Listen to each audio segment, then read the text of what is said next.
Madame la présidente de l'Union française de l'électricité, chère Christine Goubet-Millau, mesdames et messieurs les parlementaires, mesdames et messieurs les élus, madame la présidente de la CRE, monsieur le président directeur général d'EDF, mesdames et messieurs, je suis très heureuse et honorée d'être avec vous aujourd'hui pour l'ouverture de ce colloque 2023 de l'UFE, et en écoutant Christine Goubet-Millau, je me disais qu'à tout le moins, nous avions posé, je pense, un commun sur la compréhension des enjeux énergétiques qui nous attendent dans les mois et les années qui viennent. Ce colloque, il intervient en effet un an, presque jour pour jour, après ma prise de fonction et après le début de notre travail en commun pour bâtir la souveraineté énergétique de notre pays, pour produire plus d'énergie décarbonée et pour lutter contre le dérèglement climatique. Alors vous le savez, l'année passée aura été placée sous le signe d'une course contre la montre. Course contre la montre face à la crise climatique et ses conséquences, canicules successives, incendies à répétition, assèchement de nos nappes phréatiques, fonte de nos glaciers. Course contre la montre également dans le contexte de la guerre en Ukraine face à une crise énergétique inédite depuis les années 70. Et course contre la montre, en somme, pour faire de la France, c'est l'objectif du président de la République, le premier grand pays industriel à sortir des énergies fossiles. Et vous rappeliez l'ampleur de la marche, puisqu'il ne s'agit que de réduire 2/3 de notre consommation d'énergie, en tout cas de trouver des alternatives à ces 2/3 de consommation d'énergie basées sur le gaz et le pétrole. En 2022, nous avons donc eu cette lourde tâche de répondre à la fois à l'urgence et de poser les jalons de notre stratégie énergétique. Et je crois qu'on peut dire que nous y sommes collectivement parvenus. L'urgence économique, tout d'abord, en mettant en place des boucliers pour protéger les Français et pour protéger les entreprises. Et je veux le souligner ici car c'est grâce à votre mobilisation que nos entreprises, en particulier nos PME et nos TPE, que nos collectivités locales, en particulier les plus petites communes, et que les ménages français ont été les mieux protégés d'Europe. Et je mesure le travail considérable qu'a représenté la mise en œuvre de ces différents boucliers, amortisseurs et dispositifs au pied levé, souvent dans un contexte qui a pu évoluer d'une semaine sur l'autre. Et de cela, je tiens vraiment à vous remercier pour votre mobilisation. J'en profite d'ailleurs pour vous dire que je compte aussi sur vous pour 2024, que c'est un travail que nous devons reprendre le plus vite possible. Vous me répondrez qu'il y a certains paramètres qu'il faudra préciser et j'ai porté au niveau du président de la République et de la Première ministre l'urgence de fixer ces paramètres qui sont au fond pas très compliqués à poser compte tenu des autres discussions que nous avons à mener sur l'après-ARENH et que ces paramètres étant posés pour 2024, il faudra très rapidement donner de la clarté, de la visibilité aux TPE, aux PME et y compris d'ailleurs aux ménages français sur la façon dont nous voulons bâtir leur contrat d'énergie et valoriser la sobriété. J'y reviendrai aussi parce que je pense que c'est un levier essentiel.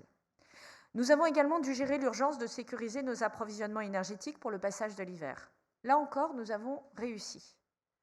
Grâce au plan de sobriété qui nous a permis de réduire massivement notre consommation de gaz et d'électricité combinée, puisque c'est une réduction de 12% cet hiver de gaz et d'électricité combinée.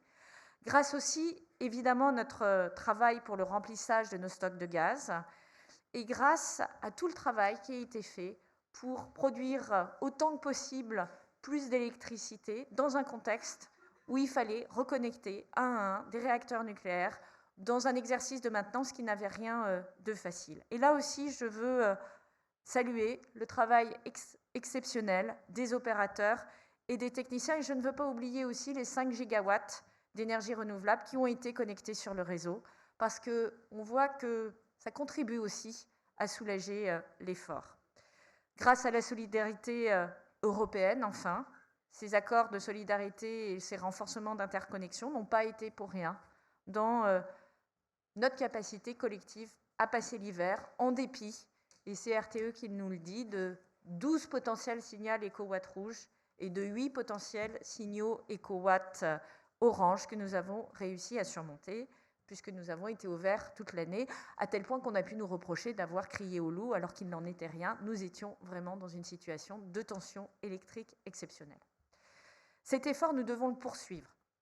Et surtout, il ne faut pas baisser la garde. Au cœur de cet effort, il y a d'abord la question du redressement de la performance industrielle de notre parc nucléaire. C'est un sujet charnière du mandat qui a été confié au nouveau président d'EDF, Luc Rémont.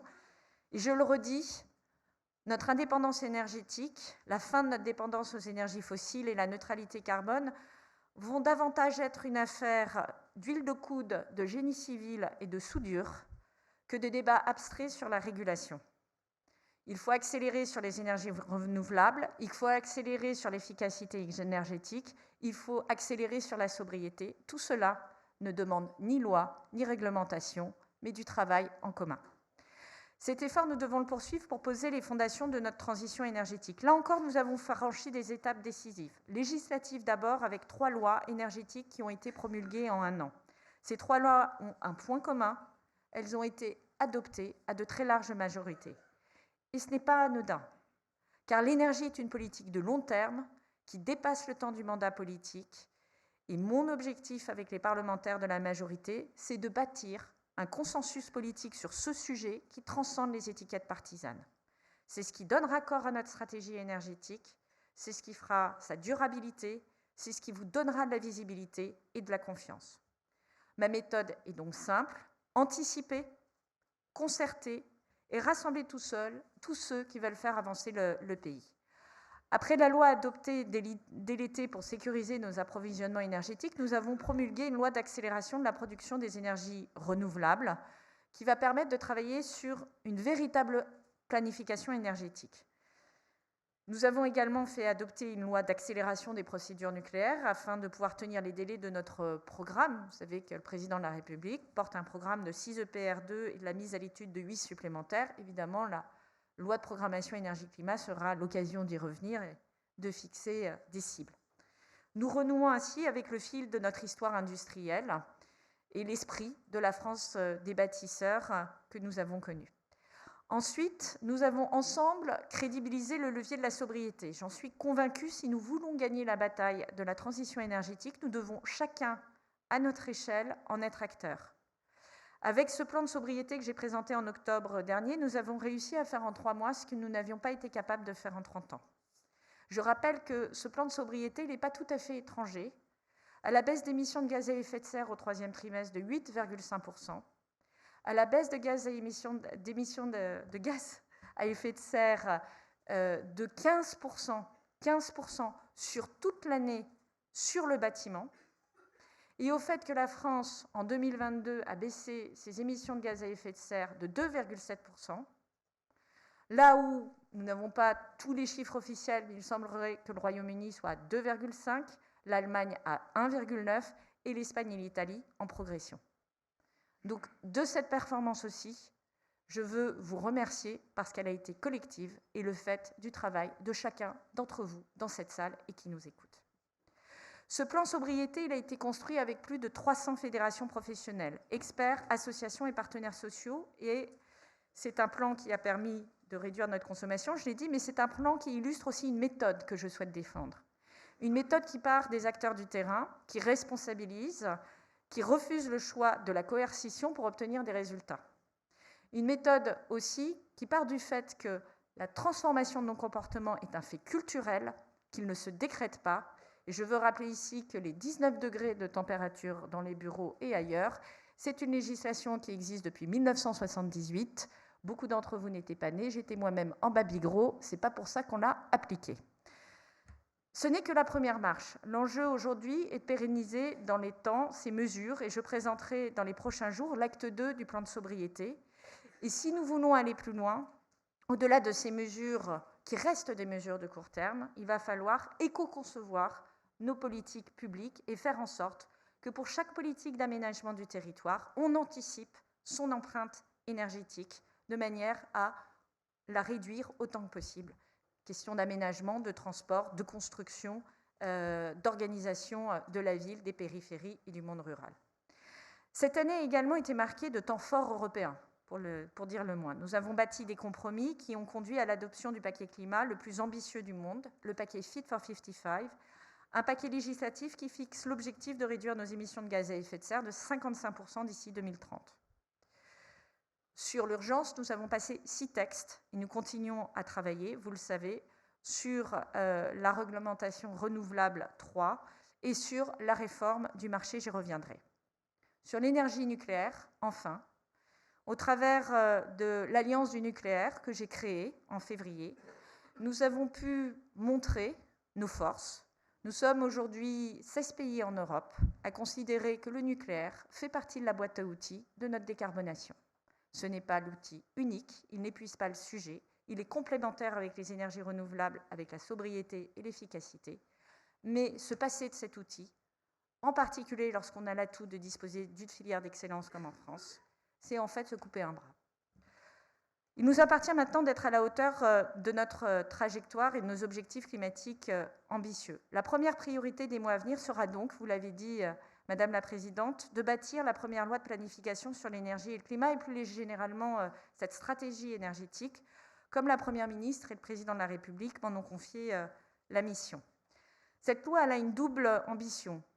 Vous l'avez dit également, il s'agit de définir nos objectifs en matière de mix énergétique, et je dis bien énergétique et pas électrique, parce que nous sommes très électrocentrés dans notre pays, et nos objectifs de réduction d'émissions de gaz à effet de serre. Il s'agit aussi de définir des trajectoires, notamment en matière de mesures d'accompagnement, pour crédibiliser les trajectoires. Dire on va faire moins 55% dans tel secteur et ne pas dire comment on s'y prend ne serait pas crédible. Et on sait que vous attendez ces signaux de long terme aussi pour organiser vos investissements et vous projeter dans ces politiques. Pour construire cette loi, à nouveau, j'ai souhaité faire le choix de la concertation, le choix de mettre toutes les parties prenantes autour de la table afin d'aboutir à un diagnostic commun et des solutions partagées. J'ai constitué 7 groupes de travail sur les principaux axes de notre planification énergétique. Ils ne sont donc pas très originaux. La sobriété, l'efficacité, la production électrique.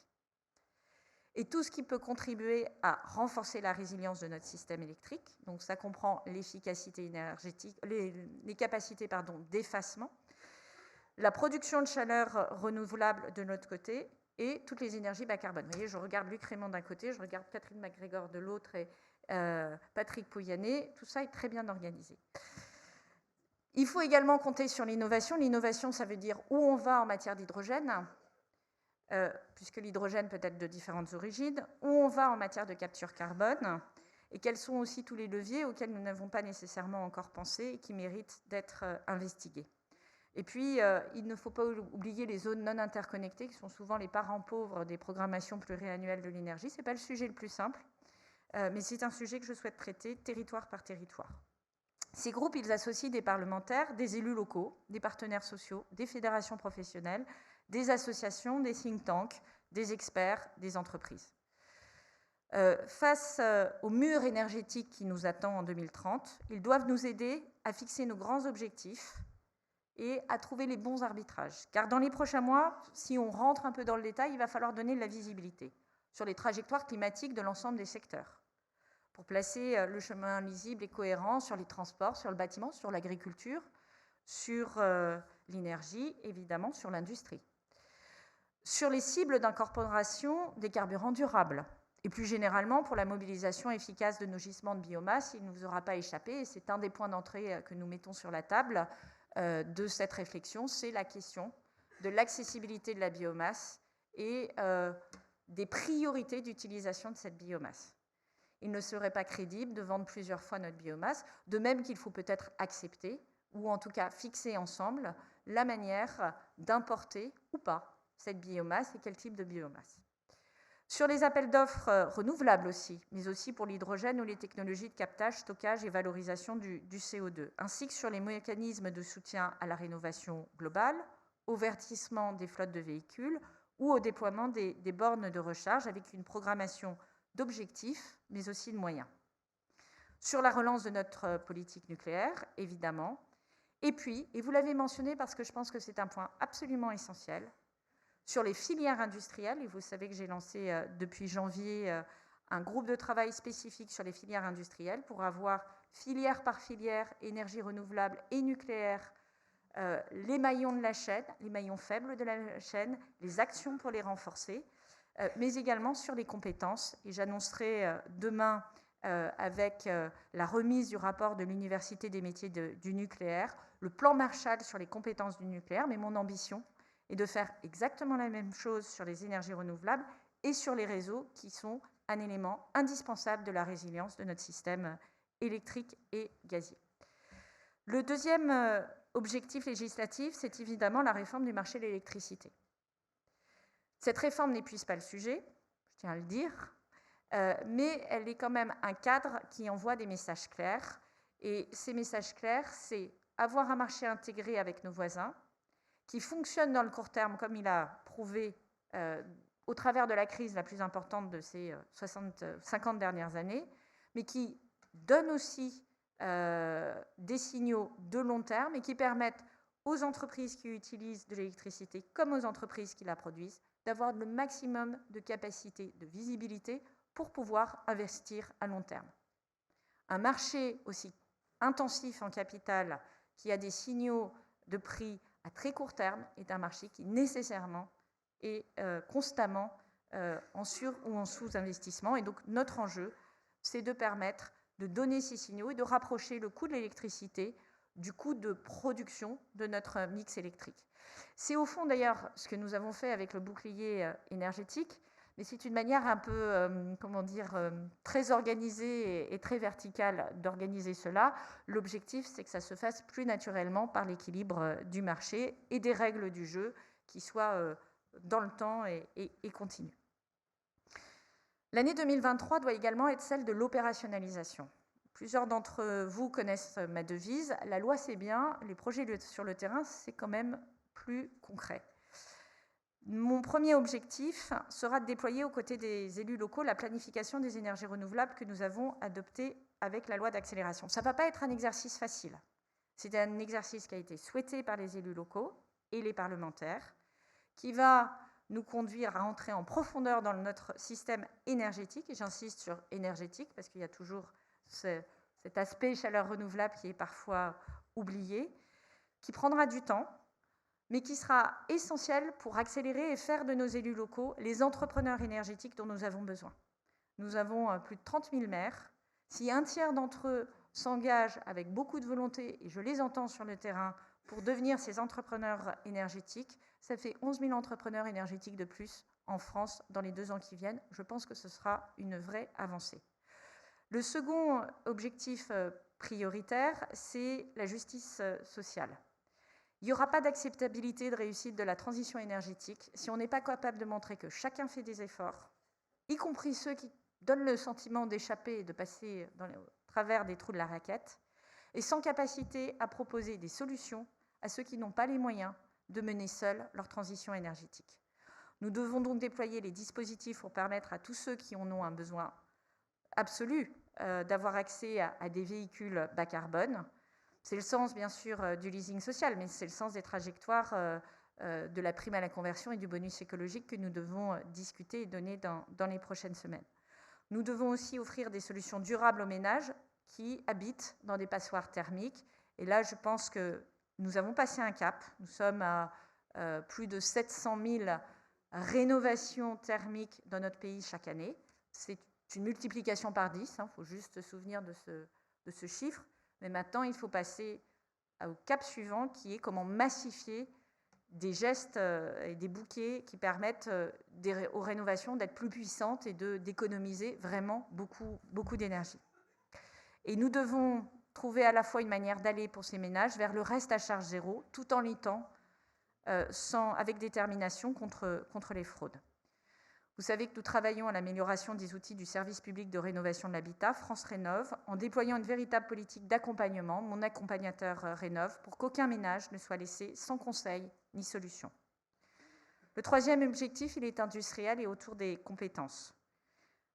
La transition énergétique, c'est certes des efforts, c'est beaucoup d'investissements, mais si l'exercice est bien mené, c'est énormément de potentiel de création d'emplois et de richesses dans notre pays. Je rappelle que 2/3 des énergies fossiles sont importées et qu'elles ne créent pas tant de richesses que ça dans notre pays. Et donc l'enjeu, c'est comment on donne à voir et comment on fait émerger ces filières industrielles et ces emplois et ces opportunités. Nous devons mieux orienter vers ces métiers qui ont du sens, ouverts à tous les niveaux de qualification, qui rémunèrent bien, qui ont des besoins immenses dans les prochaines années. Des métiers qui sont au surplus, assez irremplaçables à l'heure où on s'inquiète de l'effet de l'intelligence artificielle sur un certain nombre de métiers. Mesdames et messieurs, voici en quelques mots le cap de notre transition énergétique, un cap résolument ambitieux, un cap résolument optimiste, un cap résolument lucide aussi, parce que mon objectif, ça sera aussi de poser tous les sujets qui fâchent sur la table, qu'il s'agisse de concertation autour de la sortie ou de la décarbonation du bâtiment, ou la question du mur énergétique, à la question du prix de l'électricité.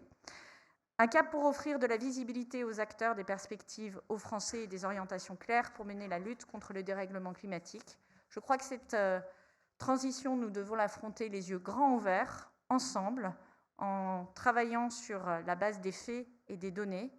Et je peux vous